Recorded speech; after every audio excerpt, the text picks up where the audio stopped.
जय हिंद साथियों। तो आइए आज हम रेडियस यानी वक्रता, त्रिज्या और फोकस के बीच संबंध को स्थापित करने वाले हैं। इस वीडियो में आज इसी के विषय में चर्चा करने वाले हैं। तो आइए, आपका बोर्ड पे हमने एक फिगर बना के रख दिया है जिसका नाम है अवतल दर्पण। अवतल दर्पण में ए और बी कोई किरण है और ये प्रकाश को भेजे, ये परावर्तन के बाद ये फोकस से होकर गुजर गया और ये किरण हमने मुख्य अक्ष के समांतर लिया। इसमें ए और बी कोई किरण है, अब पी ध्रुव है, उसके बाद एफ फोकस है, सी वक्रता त्रिज्या है, सॉरी माफ कीजिएगा, सी क्या है, वक्रता केंद्र है। और हमने आज की वीडियो में केवल बात यही करेंगे कि फोकस और त्रिज्या के, वक्रता त्रिज्या के बीच में कैसा संबंध है। ठीक है, तो हमें सिद्ध करना क्या है, हमें सिद्ध करना F बराबर R/2। ठीक है, तो चलिए आप देख लीजिए कि हमने एक किरण को भेजा है, और ये परावर्तन का नियम पालन कर मतलब जितने डिग्री से गया उतने डिग्री से लौट गया, और एक किरण को हमने डॉट डॉट टूटी हुई लाने से दर्शाया है। ठीक है, अब इसमें बताइए, ये हो गया I और ये हो गया R। अब चलिए हम बता देते हैं कि यहाँ पे सिद्ध करने वाले हम लोग क्या।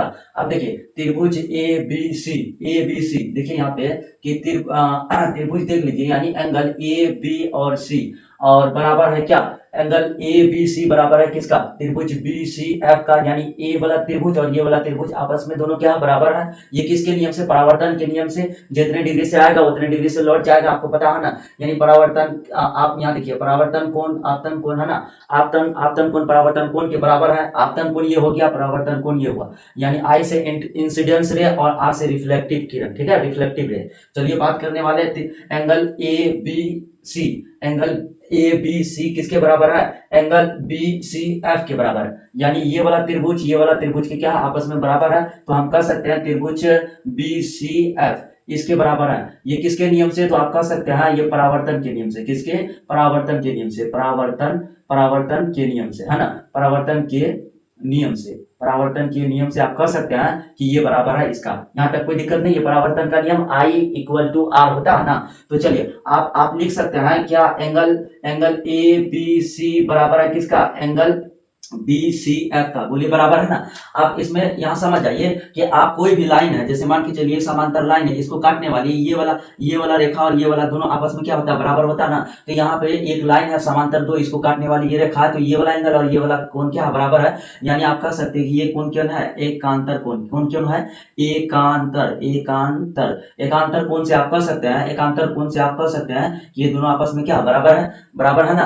तो आप चलिए आप बता दें कि इसमें देख लीजिए कि I और R दोनों किरण को हम स्थापित करने का संबंध किया है, और दूसरे भाषा में आपको बता दें कि ये दोनों आपस में क्या बराबर है। तो आप बता दें कि जब ये दोनों बराबर हुआ तो हम कह सकते हैं कि इसको नहीं कह सकते हैं, इसको कह सकते हैं बी एफ। देखिए इधर ध्यान दीजिएगा, यहाँ पे देख लीजिए बी एफ, यानी बी एफ बराबर सी एफ नहीं लिख सकते। यानी ये वाला रेखा और ये वाला रेखा दोनों आपस में बोलिए बराबर है या नहीं है, दोनों सेम ही रेखा से है। ठीक है, तो अब हम कह सकते हैं कि अब देख लीजिए, अब हम कह सकते हैं कि एंगल बी एफ, यानी बी एफ बराबर किसका, एंगल बी एफ बराबर हो सकता नहीं होगा, किसका, बी एफ बराबर किसका, सी एफ का। बोलिए बराबर है या नहीं है। इसको हम क्या मान लेंगे, समीकरण 1 मान लेंगे। ठीक है, आप चलिए फिर से हम आपको दर्शाने का कार्य करते हैं। फिर से देखिए, फिर से ए और बी और एफ, यानी ये एंगल और बी एफ के बराबर है ना। यानी ये दोनों सटा हुआ, ये जितना ये किरण है, मान के चलिए कि बिंदु से ये किरण गया, ये बिंदु से ये किरण आया, ये दोनों मान के चलिए सटा हुआ, तो इसका मतलब क्या हुआ, ये दोनों आपस में क्या किरण बराबर है ना।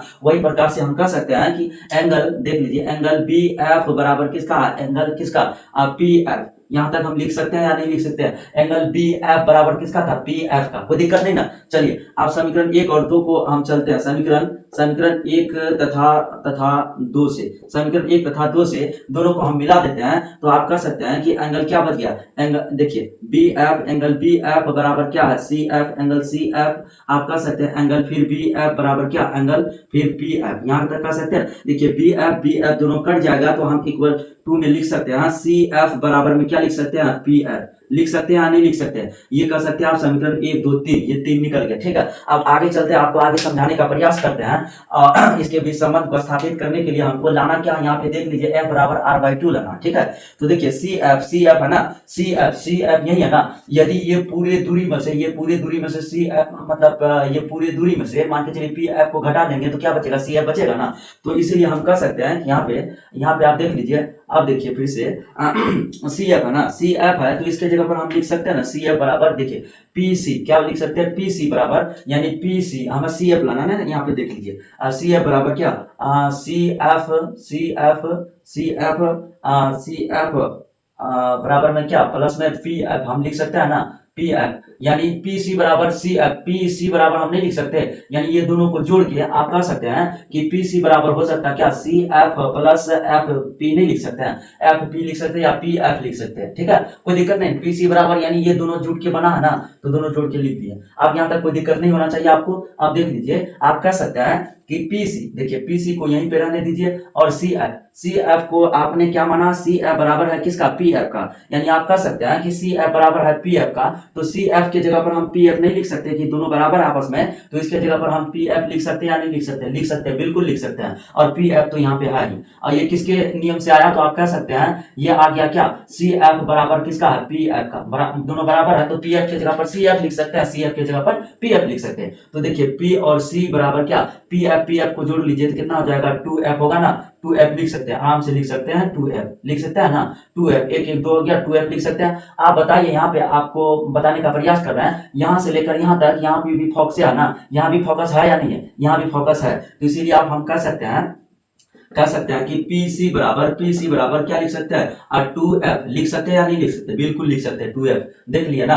आप कह सकते हैं पी और सी यानी वक्रता केंद्र और ध्रुव के बीच की दूरी को त्रिज्या कहा जाता है ना, यानी वक्रता केंद्र और ध्रुव के बीच को क्या कह सकते हैं त्रिज्या कह सकते हैं, जिसको आर से डिनोट करेंगे ना, तो पी सी को हम कह सकते हैं वक्रता केंद्र और पी के बीच की दूरी को हम क्या कहेंगे, वक्रता केंद्र और पी के बीच की दूरी को क्या कहेंगे आर कहेंगे, कह सकते हैं। तो आर बराबर 2f हो गया, इसीलिए आप कह सकते हैं यहाँ पे समझाने का प्रयास कर रहे हैं, ध्यान दीजिए आप लिख सकते हैं f बराबर r बाई क्या r बाई 2, तो आपका हो गया यही प्रमाणित हुआ या नहीं हुआ, f बराबर r बाई 2, यहाँ तक कोई दिक्कत नहीं ना हुआ, तो ये हो गया आपका प्रूफ, क्या हो गया प्रूफ हो गया आपका, यहाँ तक कोई दिक्कत नहीं।